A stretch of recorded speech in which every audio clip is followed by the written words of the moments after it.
முஸ்பாதி சொந்தங்களுக்கு வணக்கம். இந்த காணொலியில் எதை பற்றி பார்க்க போகிறோம்னா, இந்த வவுனியா மாநகர சபையில் கூட்டணி அமைப்பு தொடர்பான விடயங்கள் சம்மந்தமாகத்தான் பார்க்க போகிறோம்.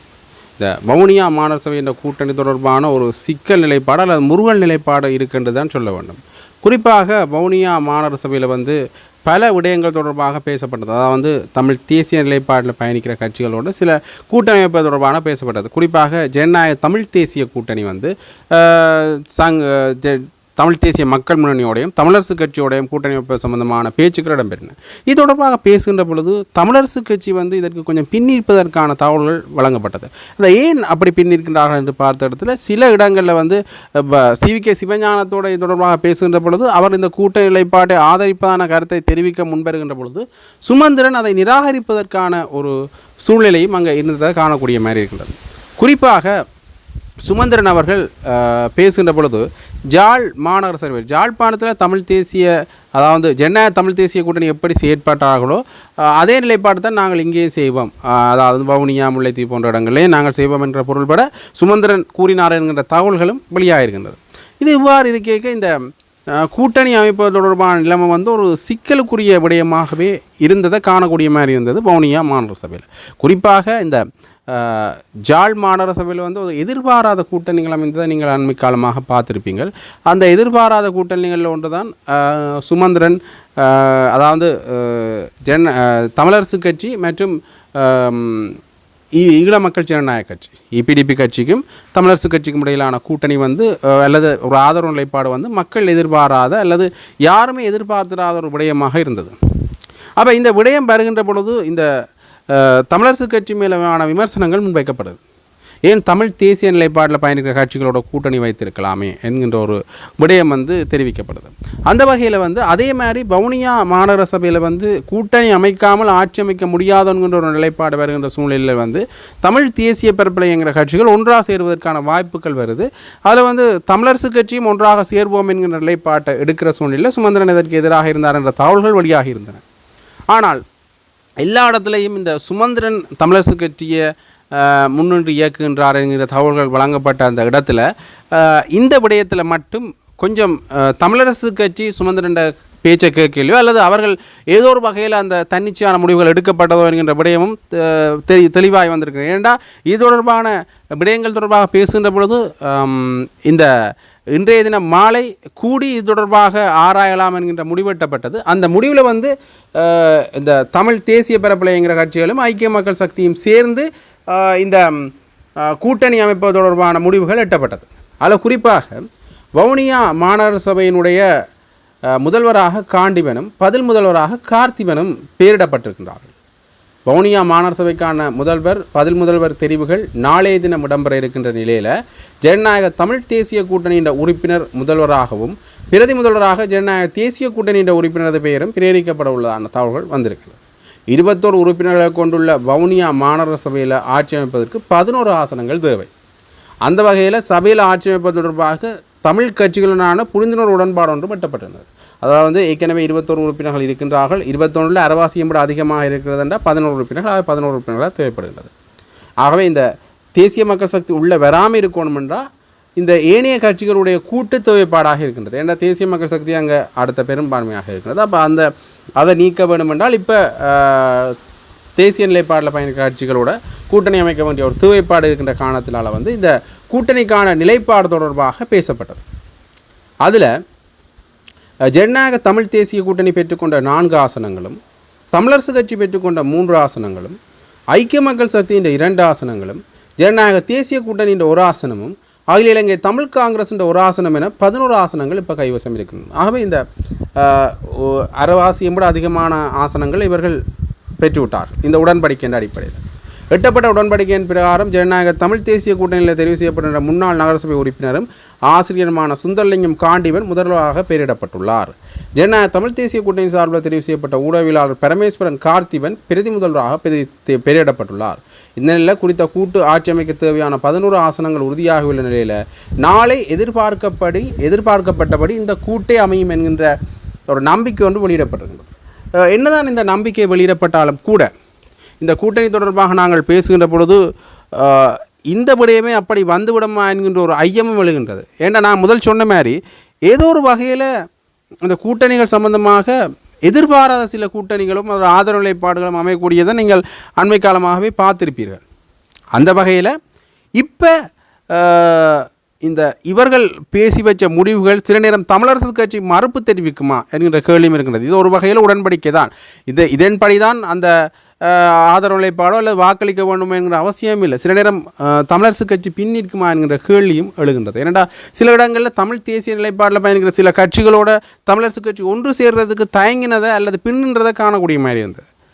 எதுவாறாக இருந்தாலும் கூட இந்த திறந்த வாக்கெடுப்பு வருகின்ற பொழுது இந்த உடன்படிக்கையின் அடிப்படையில் செயற்படுவார்கள் என்று ஓரளவு நம்பிக்கையின் அடிப்படையில் நாளைய தினம் ஜாழ் மாநகர சபையில் இந்த கூட்டணியின் அடிப்படையில் 11 ஆசனங்கள் கைப்பற்றப்படும் என்று பேசப்படுகிறது.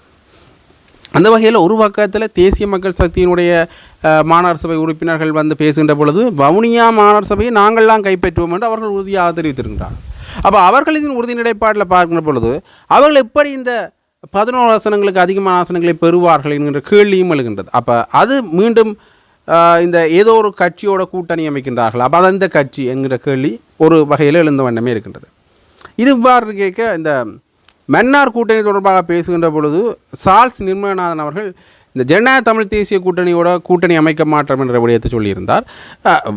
அரசர் பசலாக பேசப்படுற விடயம் என்றால் இந்த தேசிய மக்கள் சக்தியோட ஒரு ஆதரவு நிலைப்பாட்டை அவர் காட்டுகின்றாரோ என்ற விடயமும் பேசப்பட்டுதான். அதற்கான எந்த ஒரு ஆதாரமும் இல்லை. இருவர் நிலைப்பாட்டிலேருந்தும் எந்த ஒரு தகவலையும் அவர்கள் முன்வைக்க இல்லை, சால்ஸ் நிர்மலநாதனோ தேசிய மக்கள் சக்தியோ. அப்போ அந்த வகையில் பார்க்கின்ற பொழுது ஏற்கனவே நாங்கள் சொல்லியிருந்தோம், தேசிய மக்கள் சக்தி இந்த கூட்டணி என்றதுலேருந்து கொஞ்சம் விலகி செயற்படுது. ஆகவே அவர்கள் எல்லாத்துலேயுமே வந்து இந்த நடுநிலைமை வைத்தது தான் காணக்கூடிய மாதிரி இருந்தது. அவர்கள் முதன்மை வைக்க சபைகளில் அவர்கள் நடுநிலை வைத்தது காணக்கூடிய மாதிரி இருந்தது. அந்த வகையில் அவர்கள் கூட்டணி நிலைப்பாடில் சற்று விலகி செயற்படுகின்றார்கள்.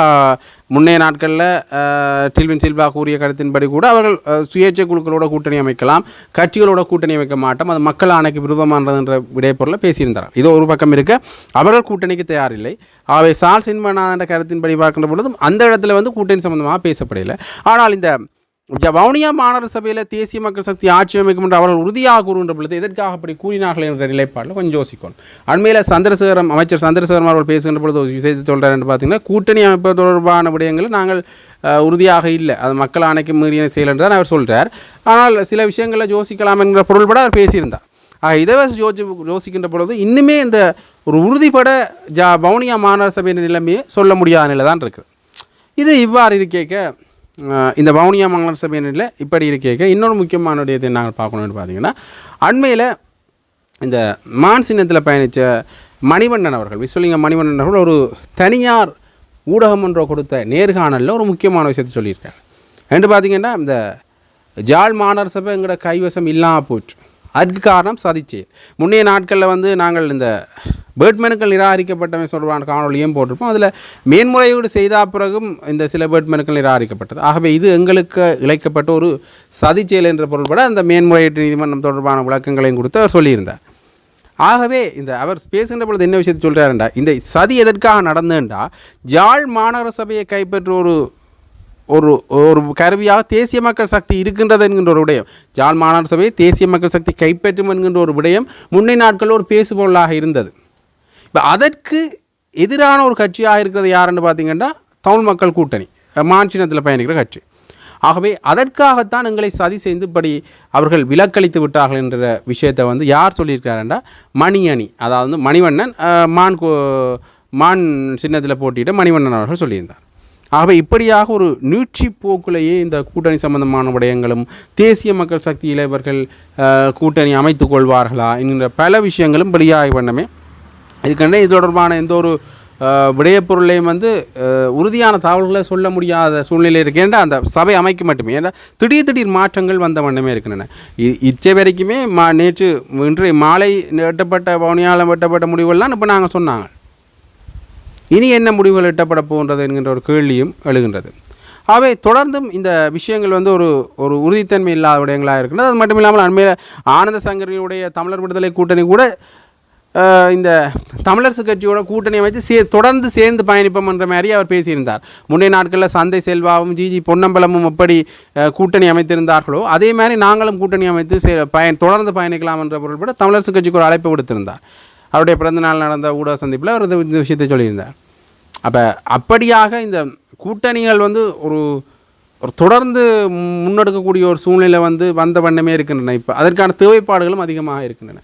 அப்போ ஆனந்த் சங்கர் சொல்கின்ற பொழுதோட சொல்கிறேன் பார்த்தீங்கன்னா, அந்த பதவிக்கான ஆசை எதுவும் தனக்கு இல்லைன்றதும் அது மட்டும் இல்லாமல் இந்த மக்கள் நலனுக்கான ஒரு கூட்டணி அமைய வேண்டும் என்று அவர் சொல்லியிருந்தார். அவருடைய கருத்து ஒரு பக்கம் இருந்தாலும் கூட ஒரு வகையில் நாங்கள் மீண்டும் மீண்டும் காணொலிகளில் சொல்கிற மாதிரி இந்த மக்களுடைய தேவையாக இந்த தமிழ் கட்சிகளுடைய ஒன்றிணைவு இருக்கின்றது, தேவைப்படுகின்றது.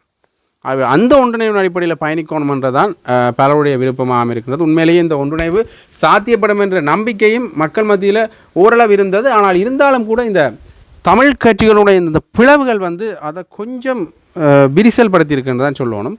இருந்தாலும் இந்த வவுனியா மாநகர சபையின் முடிவுகள் எட்டப்படுமாக இருந்தால் அது மக்களுக்கு ஒரு நம்பிக்கை தரும் விடயமாக இருக்கும். உண்மையிலே அந்த எடுக்கப்பட்ட முடிவுகள் உண்மையிலே ஒரு கூட்டணியாக அமையுமாக இருந்தால், ஒரு கூட்டாட்சியாக வவுனியா மாநகர சபையை கைப்பற்றுவார்களாக இருந்தால் அது ஒரு மக்களுக்கான ஒரு மக்கள் எதிர்பார்த்தோடு விடயமாக இருக்கும். தொடர்ந்து பார்க்கலாம் என்ன மாதிரியான முடிவுகள் அல்லது விளைவுகள் வரப்போகுது என்பதை. அந்த செய்திகளை நீங்கள் அறிஞ்சு கொள்ளணும்டா முஸ்பா சேனலை சப்ஸ்கிரைப் பண்ணி வச்சுக்கொள்ளுங்க. தொடர்ந்துமே எங்களுடைய காணொலிகளை நீங்கள் உங்களுடைய நண்பர்களுக்கும் பகிர்ந்து கொள்ளுங்க. எங்களுடைய நோட்டிஃபிகேஷன் வருகின்ற பொழுது உங்களுடைய காணொலியை பார்த்த அப்புறம் உங்களோட கருத்துக்களையும் கருத்து பட்டியலில் கூற முடியும். தொடர்ந்து இணைந்திருங்கள். நன்றி, வணக்கம்.